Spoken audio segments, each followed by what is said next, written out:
Sir ಅಂತಿಮವಾಗಿ ಧರ್ಮೇಂದ್ರ ಪ್ರಧಾನ್ ಅವರು ರಾಜೀನಾಮೆ ಕೊಟ್ಟಿದ್ದಾರೆ ಸರ್. ನೋಡಿ ಇವರೇ, ಧರ್ಮೇಂದ್ರ ಪ್ರಧಾನ್ ಅವರ ರಾಜೀನಾಮೆ ಆತ್ಮಸಾಕ್ಷಿಯ ರಾಜೀನಾಮೆ ಅಲ್ಲ, ಬಲವಂತದ ರಾಜೀನಾಮೆ. ನಿನ್ನೆ ಅವ್ರ ಲೆಟರ್ಸ್ ಭಾಳ ಸ್ಪಷ್ಟವಾಗಿ ಓದಿ ಹೇಳಿದ್ದೀನಿ ನಿಮಗೆ.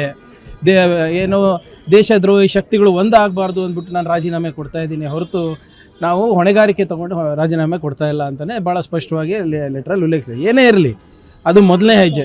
ಒಂದು ಕಡೆ ವಿದ್ಯಾರ್ಥಿಗಳನ್ನ ದಾರಿ ತಪ್ಪಿಸ್ತಾ ಇದ್ರು, ಅದಕ್ಕೋಸ್ಕರ ನಾನು ರಾಜೀನಾಮೆ ಕೊಟ್ಟಿದ್ದೀನಿ. ವಿಪಕ್ಷಗಳಿಗೆ ನಾನು ಎಲ್ಲಿದ್ದಾರೆ ಅದೇ ಹೇಳ್ತಾ ಇರೋದಲ್ಲ, ಎಲ್ಲಿ ಅವ್ರ ಪತ್ರದಲ್ಲಿ ಎಲ್ಲಿ ಬರೆದಿದ್ದಾರೆ? ವಿದ್ಯಾರ್ಥಿಗಳಿಗೆ ನಾನು ರಾಜೀನಾಮೆ ಕೊಡ್ತಾ ಇದ್ದೀನಿ, ಅವ್ರ ಭವಿಷ್ಯ ಸುಧಾರಣೆ ಕೊಡ್ತಾ ಇದ್ದೀನಿ, ಹೊಣೆಗಾರಿಕೆ ತೊಗೊಂಡು ನಾನು ಕೊಡ್ತಾ ಇದ್ದೀನಿ ಅಂತ ಎಲ್ಲಿ ಬರೆದಿದ್ದಾರೆ?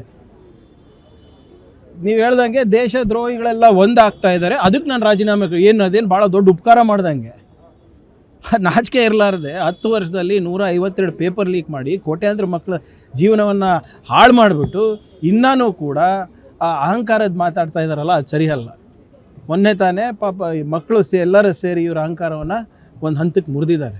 ಇವ್ರು ಇದೇ ಅಹಂಕಾರವನ್ನು ಇಟ್ಕೊಂಡು ಹೋಗ್ತಾ ಇದ್ದರೆ ಅವ್ರಿಗೆ ಉಳಿಗಾಲ ಇಲ್ಲ. ಸರ್ ಅಂತಿಮವಾಗಿ ಧರ್ಮೇಂದ್ರ ಪ್ರಧಾನ್ ಅವರು ರಾಜೀನಾಮೆ ಕೊಟ್ಟಿದ್ದಾರೆ ಸರ್. ನೋಡಿ ಇವರೇ, ಧರ್ಮೇಂದ್ರ ಪ್ರಧಾನ್ ಅವರ ರಾಜೀನಾಮೆ ಆತ್ಮಸಾಕ್ಷಿಯ ರಾಜೀನಾಮೆ ಅಲ್ಲ, ಬಲವಂತದ ರಾಜೀನಾಮೆ. ನಿನ್ನೆ ಅವ್ರ ಲೆಟರ್ಸ್ ಭಾಳ ಸ್ಪಷ್ಟವಾಗಿ ಓದಿ ಹೇಳಿದ್ದೀನಿ ನಿಮಗೆ. ಏನು ದೇಶದ್ರೋಹಿ ಶಕ್ತಿಗಳು ಒಂದಾಗಬಾರ್ದು ಅಂದ್ಬಿಟ್ಟು ನಾನು ರಾಜೀನಾಮೆ ಕೊಡ್ತಾಯಿದ್ದೀನಿ ಹೊರತು ನಾವು ಹೊಣೆಗಾರಿಕೆ ತೊಗೊಂಡು ರಾಜೀನಾಮೆ ಕೊಡ್ತಾ ಇಲ್ಲ ಅಂತಲೇ ಭಾಳ ಸ್ಪಷ್ಟವಾಗಿ ಲೆಟ್ರಲ್ಲಿ ಉಲ್ಲೇಖಿಸಿದೆ. ಏನೇ ಇರಲಿ, ಅದು ಮೊದಲನೇ ಹೆಜ್ಜೆ. ಒಂದು ಕಡೆ ವಿದ್ಯಾರ್ಥಿಗಳನ್ನ ದಾರಿ ತಪ್ಪಿಸ್ತಾ ಇದ್ರು, ಅದಕ್ಕೋಸ್ಕರ ನಾನು ರಾಜೀನಾಮೆ ಕೊಟ್ಟಿದ್ದೀನಿ. ವಿಪಕ್ಷಗಳಿಗೆ ನಾನು ಎಲ್ಲಿದ್ದಾರೆ ಅದೇ ಹೇಳ್ತಾ ಇರೋದಲ್ಲ, ಎಲ್ಲಿ ಅವ್ರ ಪತ್ರದಲ್ಲಿ ಎಲ್ಲಿ ಬರೆದಿದ್ದಾರೆ? ವಿದ್ಯಾರ್ಥಿಗಳಿಗೆ ನಾನು ರಾಜೀನಾಮೆ ಕೊಡ್ತಾ ಇದ್ದೀನಿ, ಅವ್ರ ಭವಿಷ್ಯ ಸುಧಾರಣೆ ಕೊಡ್ತಾ ಇದ್ದೀನಿ, ಹೊಣೆಗಾರಿಕೆ ತೊಗೊಂಡು ನಾನು ಕೊಡ್ತಾ ಇದ್ದೀನಿ ಅಂತ ಎಲ್ಲಿ ಬರೆದಿದ್ದಾರೆ? ನೀವು ಹೇಳ್ದಂಗೆ ದೇಶದ್ರೋಹಿಗಳೆಲ್ಲ ಒಂದಾಗ್ತಾ ಇದ್ದಾರೆ, ಅದಕ್ಕೆ ನಾನು ರಾಜೀನಾಮೆ ಅದೇನು ಭಾಳ ದೊಡ್ಡ ಉಪಕಾರ ಮಾಡ್ದಂಗೆ.